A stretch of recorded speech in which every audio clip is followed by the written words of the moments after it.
Bonjour et bienvenue sur ma chaîne YouTube, je m'appelle Esther et c'est un réel plaisir pour moi de vous retrouver pour cette nouvelle vidéo. Aujourd'hui, je voulais simplement partager avec vous 3 erreurs de jeunes mariés à ne pas commettre. Alors, ce sont des erreurs que moi, Esther, j'ai commises en fait pendant la première année de mon mariage, car comme vous le savez, je vais fêter mon premier anniversaire de mariage le 18 août et... voilà, ce sont des trucs que j'ai commis et je veux vraiment, je voudrais vraiment mettre en garde une jeune femme qui va se marier, ou peut-être même qui est déjà mariée, et peut-être même qui est mariée depuis 5 ans, mais qui fait ces erreurs-là au quotidien sans réaliser en fait que c'est mal. La première erreur d'une jeune mariée à ne pas commettre, c'est parler trop, parler beaucoup, tout le temps et à n'importe qui. Ok, je ne parle pas de parler à son mari, parler trop à son mari, c'est pas de ça que je parle de vraiment aller tout raconter en fait dehors, tout ce qui se passe dans son foyer dehors en fait et aux mauvaises personnes.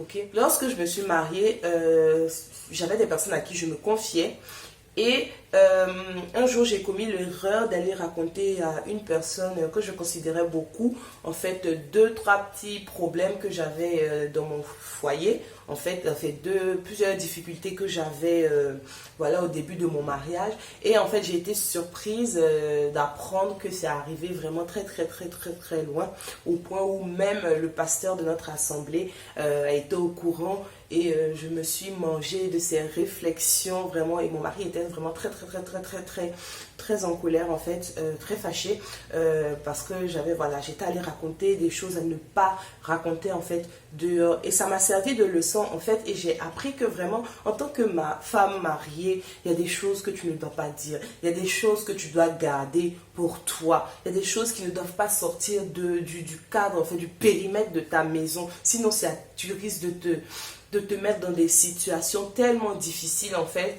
et tu vas vraiment regretter en fait d'avoir ouvert ta bouche.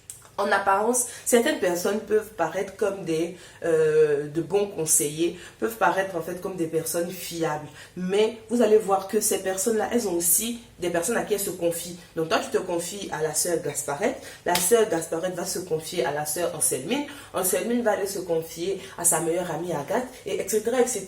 Et surtout dans les milieux chrétiens à l'église, finalement, toute l'église est au courant de ton affaire en fait. Et quand ça revient à ton mari ou ça revient, je sais pas moi, à tes enfants, c'est pas joli à voir en fait, ça crée vraiment beaucoup de disputes et de tensions. Il faut que nous apprenions à nous taire, les filles, vraiment il faut que nous apprenions à nous taire, et aussi que nous puissions choisir nos fréquentations, choisir nos amis. Toutes celles que tu appelles amies ne sont pas vraiment là pour ton bonheur. Toutes celles que tu appelles copines, sister, machin, truc là, elles ne sont pas là toutes pour ton bonheur. Certaines simplement veulent même faire échouer ton foyer en fait. Donc si tu vas leur raconter les faiblesses de ce foyer là, elles vont les utiliser contre toi à un moment donné en fait. Et aussi faites attention aux conseillères en fait, ces conseillères qui vous donnent des conseils sur le mariage alors que elles-mêmes en fait elles ne sont pas mariées, ou même elles-mêmes de leur mariage en fait elles ne sont pas des modèles, elles ne sont pas elles ne sont pas des modèles d'harmonie en fait dans le foyer. Ok, tu vois qu'elles se comportent mal avec leur mari, et c'est à elles, toi tu vas raconter tes problèmes en leur demandant conseil. D'accord, c'est vraiment... Il n'y a pas de rapport en fait entre les deux. Donc vraiment faisons attention à qui nous appelons conseiller. Moi je sais que l'une des personnes à qui je raconte vraiment tout, une des personnes à qui vraiment je me confie beaucoup, c'est ma soeur, ma grande soeur Nancy, qui vit au Canada en fait. Donc on s'appelle beaucoup sur Facebook, etc. Et quand j'ai un challenge, j'ai une incompréhension, j'ai des choses qui me font un peu mal, je l'appelle en fait, et elle me donne des conseils. C'est une femme chrétienne, une femme mariée, vraiment stable dans son foyer. Je sais que quand elle me donne des conseils, que je les mets en pratique, ça fonctionne en fait. Ok, donc vraiment c'est comme ma meilleure amie. Je lui parle et elle me donne des conseils, etc. parce qu'elle a quand même plusieurs années en tout cas de mariage. Je pense quand même ça fait plus de 10 ans, ouais, ça fait 11 ans je pense de mariage, et vraiment quand elle me donne des conseils, voilà, je les mets en pratique et ça marche en fait. Ok, mais j'ai arrêté vraiment de parler de mon foyer à mes petites copines, à mes sisters, etc., parce que je sais que ça peut me créer beaucoup de problèmes à l'avenir. Ok, tout le monde n'a pas la sagesse en fait de se taire ou de ne pas raconter des choses, tout le monde n'a pas la sagesse pour conseiller, tout le monde n'a pas la sagesse en fait pour être ta confidente en fait en tant que femme mariée.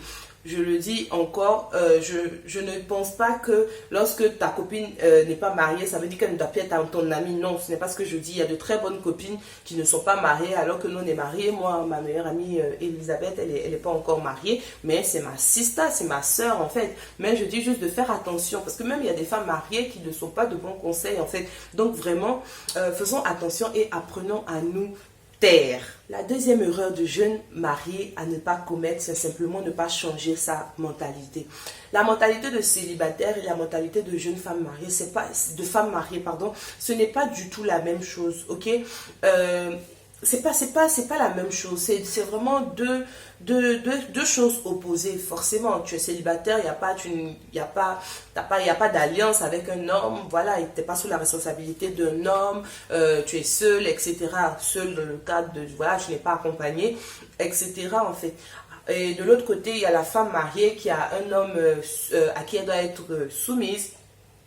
Et elle a aussi des enfants. Peut-être elle a des enfants, etc. Elle a certaines responsabilités, certaines obligations, en fait, en tant que femme mariée. Plusieurs d'entre nous sont dans le mariage, en fait, avec la mentalité encore de célibataire. C'est-à-dire que cette mentalité de je fais ce que je veux, je suis indépendante, je vis ma vie comme je veux, comme je l'entends, etc. Ou alors avec cette mentalité de ouais, je suis encore une jeune fille, je peux vivre encore ma vie, je peux faire ce que je veux, etc. Que tu te sois mariée à 19 ans, 21 ans, 25 ans ou 30 ans, en fait, il y a une statue, une attitude de femme mariée que tu dois adopter. Tu n'as pas le choix, en fait. Tu n'as pas le choix. Les sorties à n'en point finir, lorsqu'on était célibataire, on sort, on rentre à 1h du matin, on sort, on va avec les copines, tu vas dans une autre ville, tout ça. Ce sont des choses que tu ne peux plus et que tu ne dois même plus faire, en fait, une fois que tu es marié. Pas que le mariage, c'est comment dire, pas que le mariage, c'est une prison, mais simplement il y a une attitude en fait qui va avec ce nouveau statut. Les femmes de président là, les premières dames des pays, voilà, elles ne peuvent pas se permettre d'aller n'importe où, de porter n'importe quoi, de parler n'importe comment, parce qu'il y a une fonction qui est rattachée en fait à elles. Il y a un statut qu'elles ont, donc elles sont obligées de se mettre dans une position, voilà quoi, d'avoir une certaine stature, un certain comportement qui va avec la fonction qu'elles ont en fait, ok?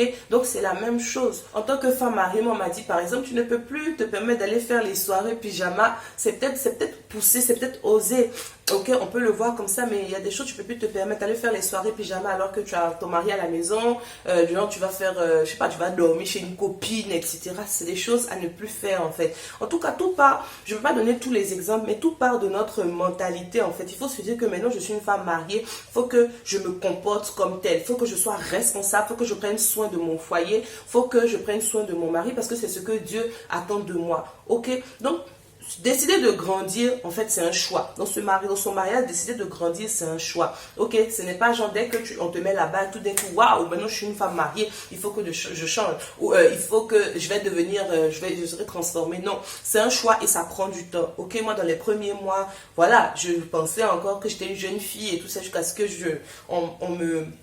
on me mette en garde et que je décide de m'aligner en fait avec le nouveau statut que j'ai eu.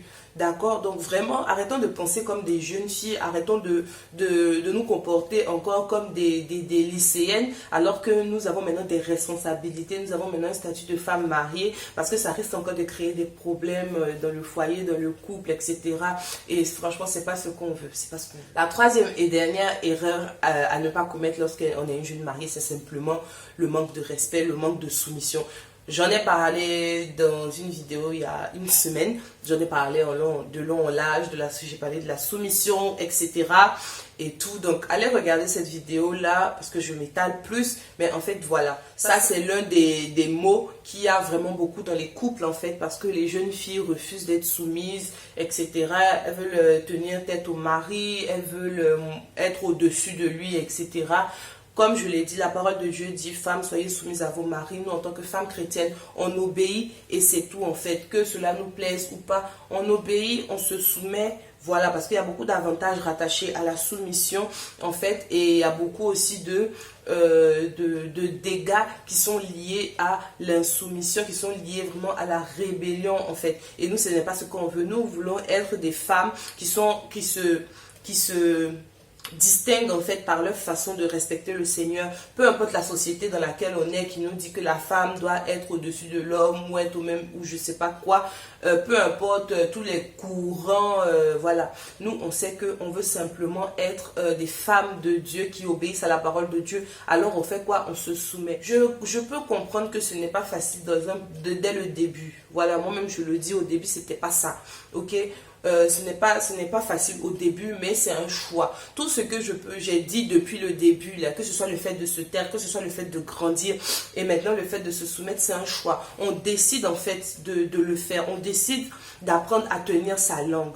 On décide d'apprendre à grandir. On décide de se soumettre en fait, d'accord? C'est un choix. Quand tu vois que tu es entré dans le mariage, mais tu as une attitude à avoir, et c'est comme ça même presque dans tous les domaines de nos vies. Quand tu rentres dans une certaine entreprise, tu te comportes selon les règles de vie de cette entreprise. Tu ne vas pas te comporter comme l'entreprise où tu étais hier, tout simplement parce que là-bas tu as fait 10 ans et donc tu veux faire la même chose ici. Non, quand tu rentres dans chaque famille, il y a des façons de se comporter, il y a des règles à respecter dans la maison, en présence du papa par exemple, on les fait, ok?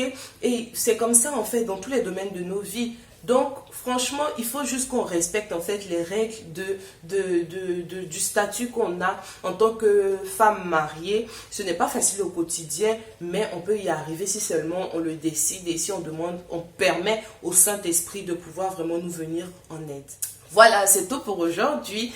On se retrouve la semaine prochaine pour une autre vidéo. D'ici là, je vous invite à vous abonner si ce n'est pas encore fait et à laisser un petit commentaire et aussi à liker la vidéo si elle vous a plu. Je vous fais plein de bisous et je vous dis à bientôt.